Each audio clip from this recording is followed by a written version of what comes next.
12번째 이야기. 왜 비누로 씻어야 하는가?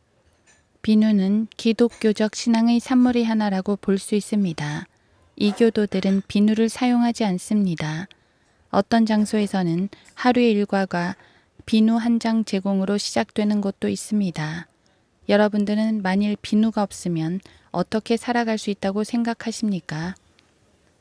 이와 같이 우리 주변에 필수 불가결한 문명의 이기가 없다면 우리는 어떻게 몸을 깨끗이 씻을 수 있으며 부엌의 접시들이나 우리들이 입고 다니는 의복들은 어떻게 깨끗이 세탁할 수 있을까요? 우리는 항상 비누를 가까이에 두고 사용하고 있으면서도 그 비누의 가치에 대해서는 별로 무관심하고 있습니다. 우리들은 이와 같은 짧은 이야기 속에서 그 비누에 대한 흥미있는 사실들을 고찰해 봄으로써 그것으로부터 얼마간의 교훈을 배우고자 하는 것입니다. 비누는 여러 가지 다양한 모양으로 만들어집니다. 둥근 케이크같이 생긴 것, 달걀 모양의 것, 막대 모양의 것, 짧고 네모난 것 등등 다양한 모양의 것들이 많이 있습니다. 또 어떤 비누는 액체로 만들어진 것도 있고 얇은 파편 조각으로 만들어진 것도 있습니다. 또 경우에 따라서는 비누가 가루 형태로 만들어진 것도 있고 젤리같이 만들어진 것도 있습니다. 또한 비누는 여러 가지 다양한 색깔로 만들어집니다. 청색, 녹색, 백색, 황색, 적색, 갈색 등등. 또한 비누는 아름다운 향기를 내도록 가끔 비누 자체에 향료를 넣어 혼합해 만들기도 합니다. 어떤 비누는 경수용으로 만들어진 반면에 또 어떤 비누는 연수용으로 만들어진 것이 있습니다. 그러나 그 어떤 비누도 모두 세제용으로 만들어져 있는 것입니다. 우리의 주님께서는 예레미야 2장 22절에서 다음과 같이 말씀하십니다. 내가 잿물로 씻고 많은 비누를 내게 쓸지라도 내 죄악이 내 앞에 새겨져 있도다. 비누는 여러 분야에서 다양한 용도로 사용됩니다. 외과술의 비누는 모든 외과 병원의 세면실에 구비되어 있어서 수술 전에 반드시 손을 깨끗이 씻어 살균할 수 있도록 비누에 살균제를 함유시켜 만들었습니다. 여타 종류의 비누로는 갓난아기용으로 연약한 피부에 알맞게 제조된 것으로 부드럽고 민감한 피부에 알맞는 성질을 갖고 있다고 광고되고 있는 것들입니다. 나는 기계류나 공구 상가 주변에서 쉽게 눈에 띄는 것 중에 구리스나 오물로 끈적끈적 달라붙어 있는 더러운 것들을 제거하기 위하여 사용하고 있는 전용 비누로서 그 성분이 석질로 되어 있는 것들도 보았습니다. 어떤 사람들의 경우에는 좋지 않은 채취가 있어서 그것을 제거하기 위하여 특별한 용도로 만들어진 비누도 있으며 질병이 더 이상 악화되지 않도록 치료용으로 사용하기 위하여 만들어진 것들도 있습니다. 또 물에 매우 빨리 용해되는 비누도 있어서 접시들이나 고급 의류 등을 세탁하는 용도로 사용되기도 합니다. 이와 같이 모든 비누들은 세제용으로 만들어진 것입니다. 비누가 존재한다는 것은 그 비누의 필요성을 확인시켜주고 있으며 바로 이것은 또한 더러움도 함께 존재하고 있음을 우리들에게 알려주고 있는 것입니다. 우리들이 사용하는 물건들이 더러워지거나 때가 끼게 되면 비누를 사용하는 것이 필요한 것처럼 죄로 인해서 더러워진 때를 효과적으로 제거해주기 위해서는 사람의 혼도 어떤 물질로 깨끗이 씻어주는 것이 필요한 것입니다. 사람들이 죄와 허물을 제거하기 위하여 고작 할 수 있는 그 해결 방안이란 것이 예레미야 2장 22절의 비누로 비유되고 있습니다. 내가 잿물로 씻고 많은 비누를 너에게 쓸지라도 너의 죄악이 내 앞에 새겨져 있도다. 비누는 외면의 더러움을 제거할 수 있지만 내면의 더러움은 깨끗이 씻을 수가 없습니다. 비누는 사람이 볼 수 있는 것은 깨끗이 씻을 수 있지만 하나님만이 볼 수 있는 것은 깨끗이 씻을 수 없습니다.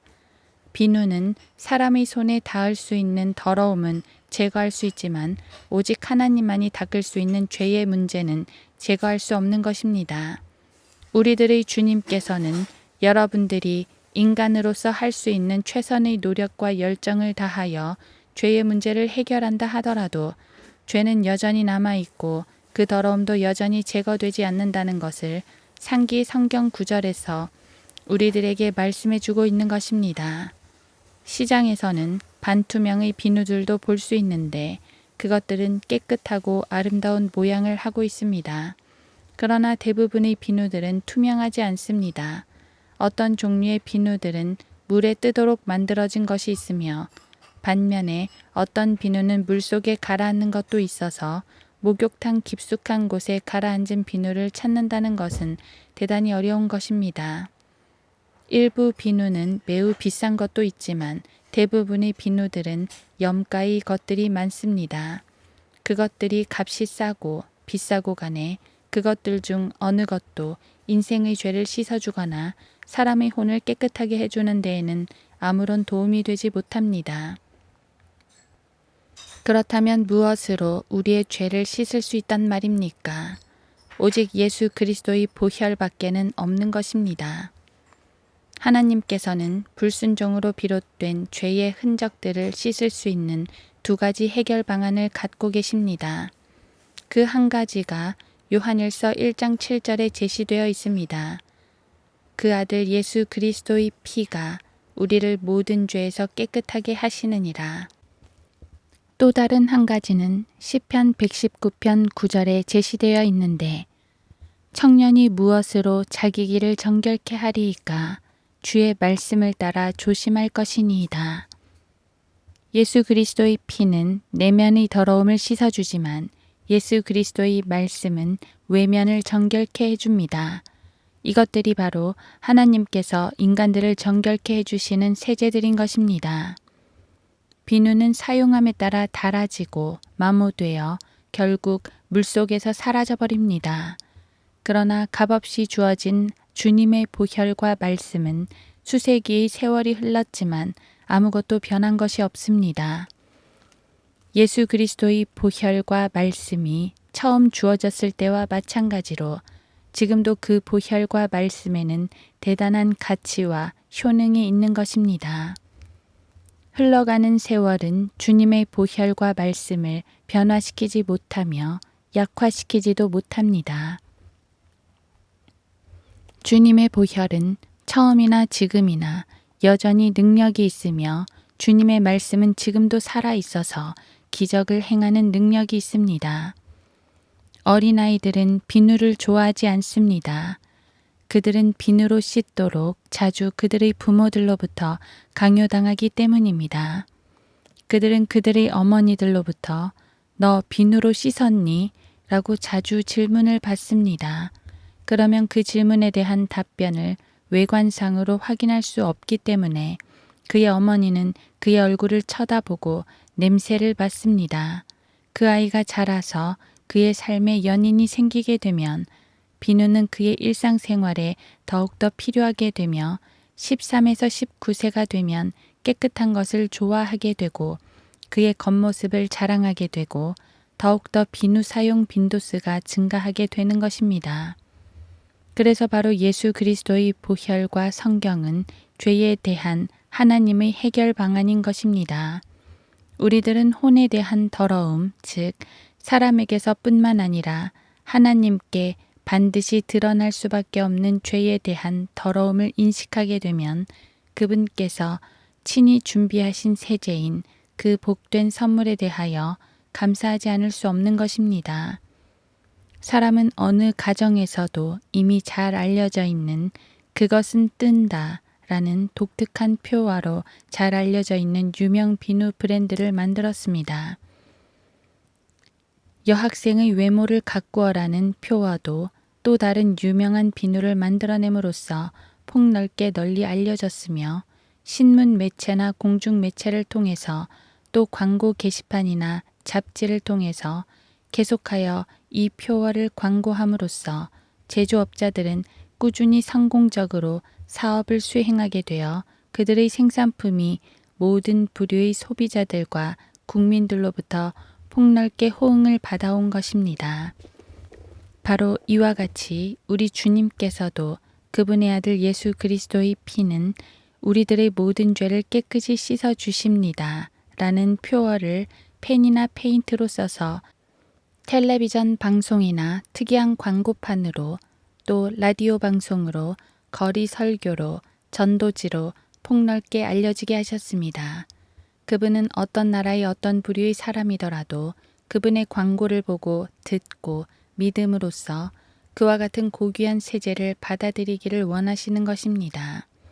모든 비누는 값을 주고 사야 합니다. 그것은 나무나 덤불에서 자라는 것이 아닙니다. 그것은 바닷속이나 땅속에서 찾을 수 있는 것도 아닙니다. 그것은 사람들의 기술과 솜씨에 의하여 생산되는 것입니다. 죄에 대한 하나님의 해결 방안은 비누와 같이 자연으로부터 오는 생산품이 아닌 것입니다. 그 해결 방안은 하나님의 손으로부터 주어지는 것으로 하늘로부터 오는 생산품인 것입니다. 그것은 값없이 주어지는 것입니다. 아무도 그것을 값을 주고 살 수 있는 것이 아닙니다. 아무도 그것을 매점 매석할 수도 없습니다. 또한 그것은 교회나 어떤 사람에 의해서도 팔 수 없습니다. 오직 예수 그리스도만이 그것을 다루십니다. 성령님께서 그것을 공급하십니다.